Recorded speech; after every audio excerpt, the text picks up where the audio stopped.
はい、どうも、料理に夢中の高見人でございます。ということで、今回ね、ご紹介するソースはこちら。はい、ソースシャルキュティエールでございます。こちらのね、ソースシャルキュティエールなんですけども、ソースロベールからの派生のソースになります。で、そのソースロベールなんですけども、たったね、一つのことをするだけでソースシャルキュティエールに変わるよっていうところのね、様子もお見せいたしますので、ぜひぜひね、見てってください。それと、こちらのね、ソースシャルキュティエールに合わせた、料理に一品仕上げます。で、今回使用するのはこちら。はい。骨付きのね、豚のロースを使って、がっつりね、料理に仕上げたいなと思いますので、よろしくお願いします。じゃあね、早速作り方の方行ってみましょう。それじゃあ皆さんのグラフィックボードの方をインフィニティにします。じゃあいきますよ。せーの、ドン。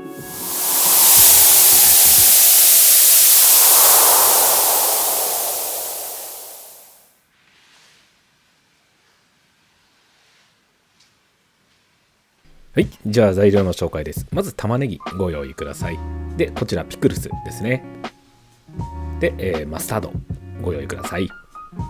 で、白ワイン、辛口の白ワインと、白ワインビネガーですね。で、こちらフォンドボーご用意ください。で、こちらが豚の骨付きロースになりますね。骨付きじゃなくても大丈夫です。で、玉ねぎはこんな感じにスライスで大丈夫です。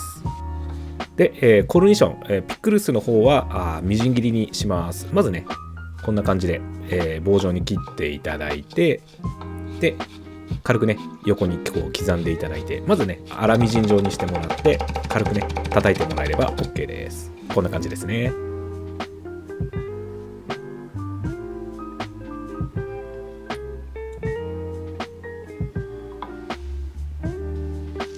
はい、じゃあね、まずこの骨付き豚肉、このまま焼いてもいいんですけども、一応ちょっとね、ちゃんとした処理の仕方お見せいたします。はい。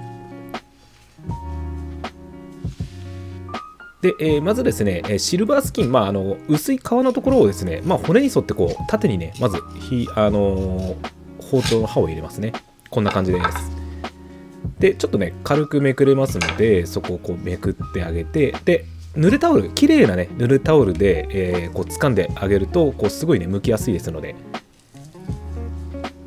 グイッといけます。こんな感じですね。ペロッとね、剥けますので、はい。こんな感じです。で、こちらのね、白い膜のところ、カットしていきます。これがね、やっぱり口に残りやすいので、これはね、綺麗に取ってあげてます。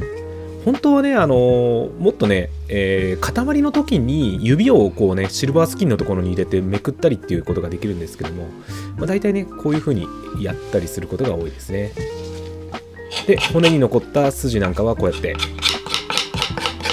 包丁のね、顎のところの刃でぐーっとこう削ってあげて、最後こうピッとね、取ってあげる感じです。こんな感じでね、綺麗になります。こうするとね、やっぱり仕上がりが全然やっぱり違いますのでね。で、こんな感じで油のところは切れ込みを入れていきます。これはね、油を落ちやすくさせるっていうところですね。で、塩をね、振ってあげます。今回はちょっと長めに放置しますので、岩塩のね、ホワイトロック使わせていただいております。で、両面塩コショウして、で、脂身のところもしっかりちょっと塩をしてあげます。ここもね、結構美味しいんですよね。油しっかり落としますんで、はい、こんな感じでお願いします。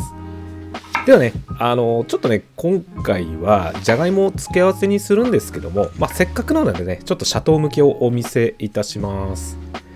で、こんな感じでね、結構形がね、じゃがいもってこういびつですので、大体ね、4等分か6等分になると思うんですけども、今回はね、4等分でわざとちょっと、形の悪い状態から始めます。で、私はね、こういうシャトーナイフ使って、今回はね、ちょっとお見せしますね。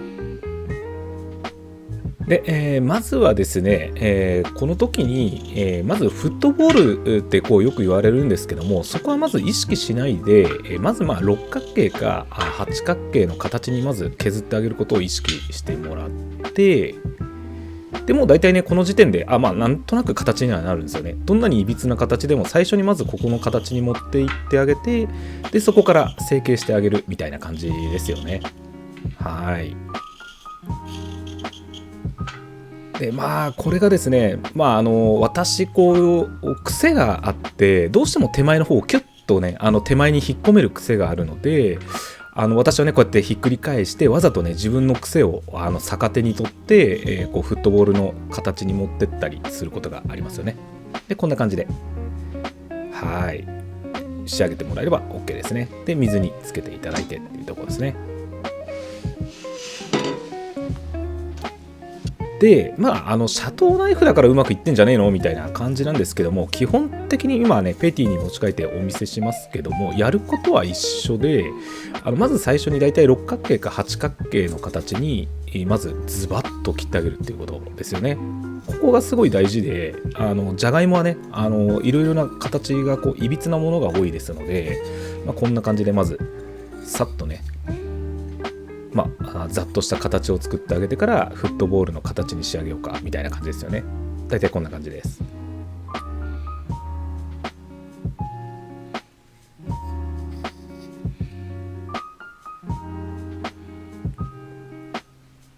こんな感じですよね。はい。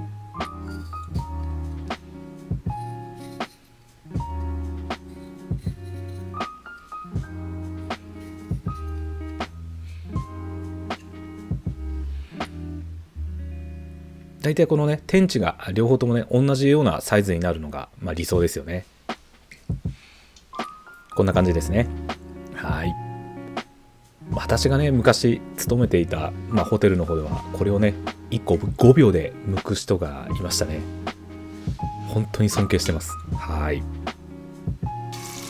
ではね、ソースロベールしていきましょう。まずバター、そして、玉ねぎを入れましてソテーしていきます。軽くね塩です。これは味付けのための塩ではなくて、ここまでねしっかり炒めてもらえれば OK です。こんな感じですね。でそこに分量のまずお酢ですね。お酢を入れて、で白ワイン入れていきます。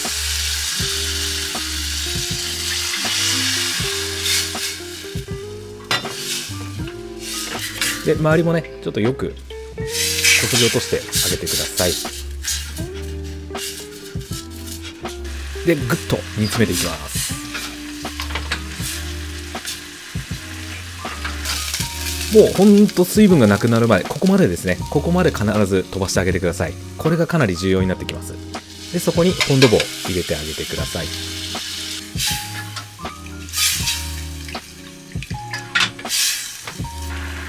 でしっかりここで煮詰めていきます。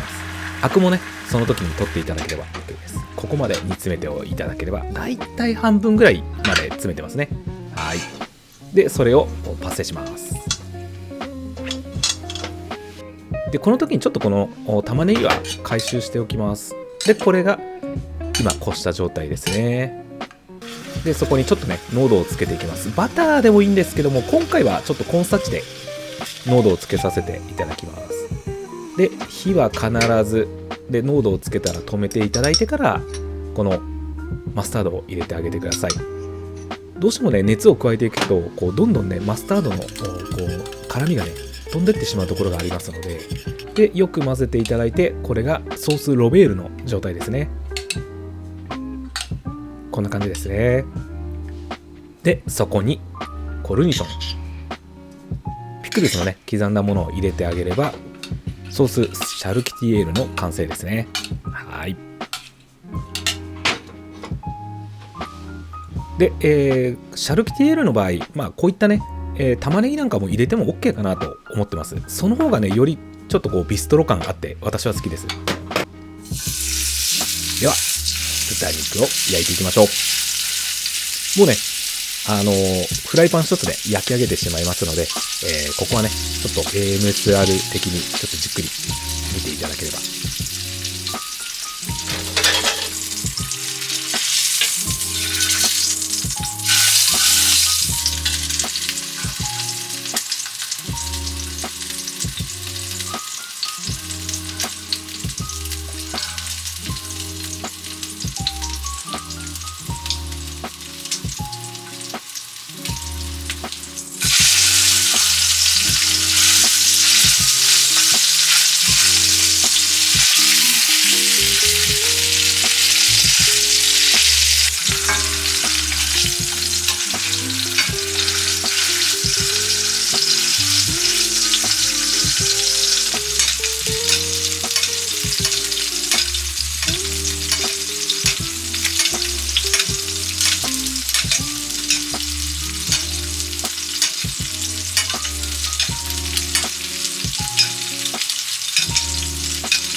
はい、焼き終わったフライパンどうしてるんですかっていうことなんですけども、ちょっとね、気持ち冷めたところでもうね、こうやってたわしでしっかりね、洗っていきます。もうこのフライパンの面はもう本当によくこすります。油をね、できるだけ残さないようにお湯を流しながらしっかりね、こすっていきます。で、この時、忘れずに裏面もしっかりこすってあげてください。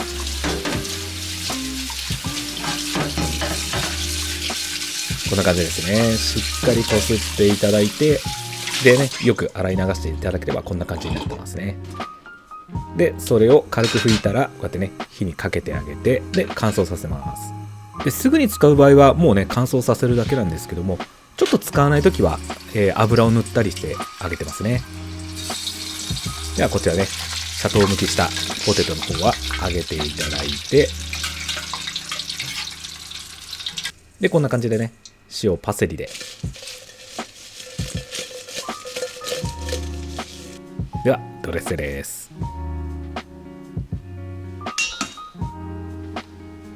もうね、お肉もね、大胆にドーンと真ん中にね、置いちゃいましょう。で、ソース、シャルキュティエールですね。もうね、ここはケチらずにたっぷりいっちゃってください。骨付きポークローストソースシャルキュティエール、いかがでございますでしょうか。では実食です。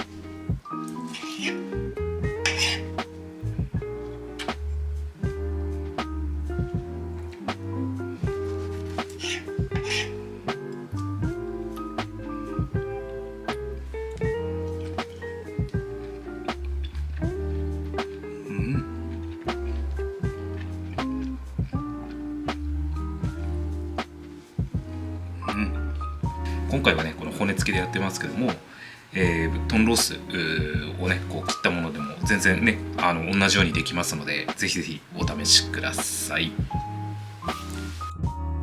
はい、どうもお疲れ様でした。いかがでございますかね。ソースシャルキュティエールでございました。こちらのね、ソースにつきまして、ちょっとね、専門的なお話をさせてください。まずね、お作りいたしましたソースロベールなんですけども、こちらですね、フランス、料理の中で、最も古いソースの中の一つと言われているソースですよね。はい。もうどれぐらい昔からあったかっていうと、大体西暦、17世紀ぐらいですかね。その時の、料理人で、ロベール・ビノっていうね、料理人さんがいて、その方の、ロベールから来てるんじゃないかと言われているのが、有力な説の中の一つみたいな感じなんですよね。で、そこからですね、19世紀ぐらいに、シャルキュティエっていうですね、ハムとかソーセージをこう作る、方々、そういうね、シャルキュティエギルドがありまして、で、そのギルドが、基本的にその保存食のハムソーセージを販売していたのが中心だったんですけども、フレッシュのね、豚肉も販売していいよっていう権利を獲得しまして、で、その時に、その豚のね、強いこのね、油をどうやってこうね、皆さんに召し上がっていただけるかっていうところで、このソースロベールをこう主体にピクルスを入れていって、で、こう食べやすい、ソースに仕上げていったっていう、看板料理になっていったっていうところで、このソースシャルキュティエールが生まれたっていうところなんですよね。面白いですよね。もともとこのね、宮廷料理の中で、こう培われたソースロベールが、こうやってね、コルニションを入れていって、この豚肉のね、シャルキュティエ、ギルドの中でこう生まれていったっていう、なかなか面白いいきさつだななんて思っております。はい。はい。で、こちらね、シャルキュティエールなんですけども、なかなかね、ソースロベールから作るのが、ちょっと難しいなって思われるところはあると思うんですけども、例えば、もう最終的にシャルキュティエールに持っていくというのであれば、フォンドボーではなくて、フォンドボライユに、持っていってもいいかなと思います。その時は、色はね、もっとこう、淡白な色になってきまして、で、かつですね、マスタードの色がもう少しはっきりわかるような若干こう黄色みがかった色になりますので、それはそれでまた美味しく見えますので、そこにまたね、こう炒めたね、オニオン、ソテーなんかも入れてあげると、よりねこうビストロチックな味わいで、私は結構好きですね。はい。そういった形でね、こう強いね、豚の脂をこうコルニションとワインビネガー、そして白ワインの辛みのあるところのこう酸でね、こう食べやすくしてあげるっていう、こうフランス料理の中のこう知恵がね、こう詰まったソースシャルキュティエールでございました。はい。最後までご視聴ありがとうございました。YouTube の新機能ハイプが当チャンネルにもね、実装されました。で、スマホ限定の機能なんですけども、公開から7日間、皆様の応援で動画を世界に広めることができる特別なボタンです。で、このチャンネルでは、YouTube 公式の期待のクリエイターとしてランキングに挑戦いたします。スマホ画面の稲妻マーク、ハイプボタンから皆様の応援を私にどうか届けていただけたら嬉しいです。皆様と一緒に、もっと大きなね、ステージで料理ができる日を楽しみにしております。チャンネル登録、高評価、そしてハイプでのご支援、どうぞよろしくお願いいたします。それじゃあね、また次の動画でお会いしましょう。またね。バイバイ。